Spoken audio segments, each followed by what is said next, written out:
अभी अगर first lead ऐसा अपोजिट यंग एक्टर मिलेगा तो आप करना चाहेंगी? ओपन हैं आप? I depending on the script. Yeah. Script पे डिपेंड करता है। मैंने हमेशा कहा है कि स्क्रिप्ट जो होता है, अच्छा स्क्रिप्ट जो होता है, वही मेरा सबसे बड़ा हीरो होता है।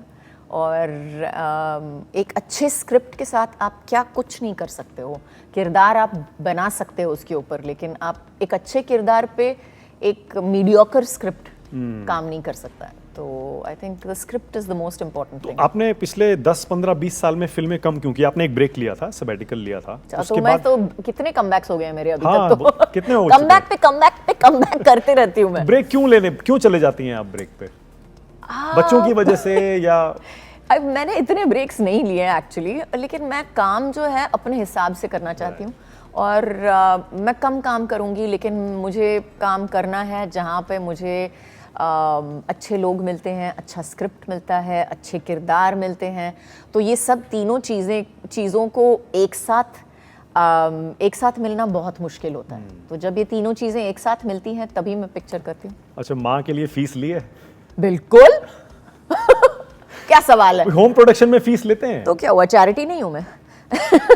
ओके, नहीं, जस्ट ए टेक्निकलिटी। अदरवाइज भाई आपकी खुद की फिल्म है तो सब घर की बात है। नहीं, सब घर की बात है। ऐसा नहीं होता है? बिल्कुल नहीं, ऐसा नहीं होता है।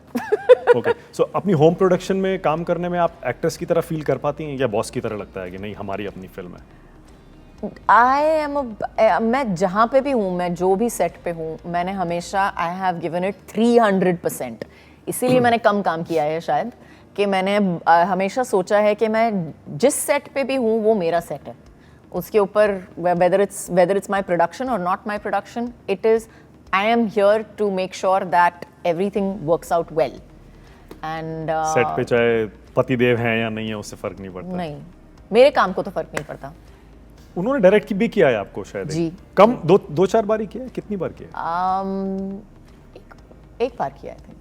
इस फिल्म में भी हम सुन रहे हैं कि कुछ सीन्स उन्होंने डायरेक्ट किए हैं towards the end. No, he is not directed any scenes. वो हमारे वीएफएक्स की वजह से हमें कुछ एक्स्ट्रा शॉट्स लेने पड़े थे क्लाइमैक्स के लिए। Okay. तो वीएफएक्स एज वी नो बहुत ही मुश्किल टेक्निकल एस्पेक्ट होता है।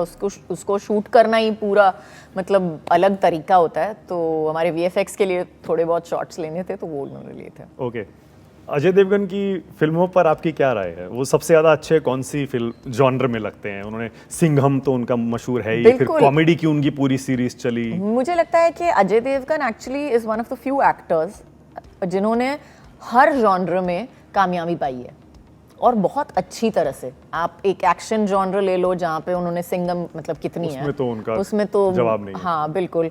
या एक गोलमाल ले लो जो बहुत ही आज तक चल रही है आज, बिल्कुल।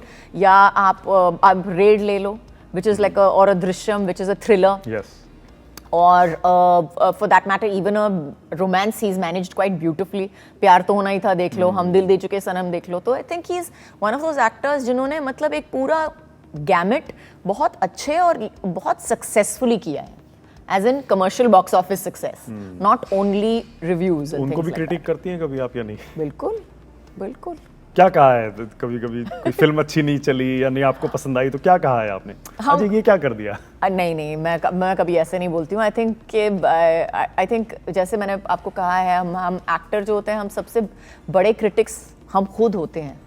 तो जो आपको पता नहीं है शायद मैं आपको बता दूं, लेकिन जो आपको पता है तो मुझे बोलने की ज़रूरत नहीं है। तो उनको खुद पता होता है कि अगर उन्होंने गलती की है कहीं पे या नहीं। फूल और कांटे याद है उनकी? बिल्कुल देखी थी? हाँ। अच्छा, उसी टाइम देख ली थी जब आई थी या बाद में देखी? नहीं, उसी वक्त देखी थी। उसी टाइम इम्प्रेस हो गई थी आप? Kind of. हो गई।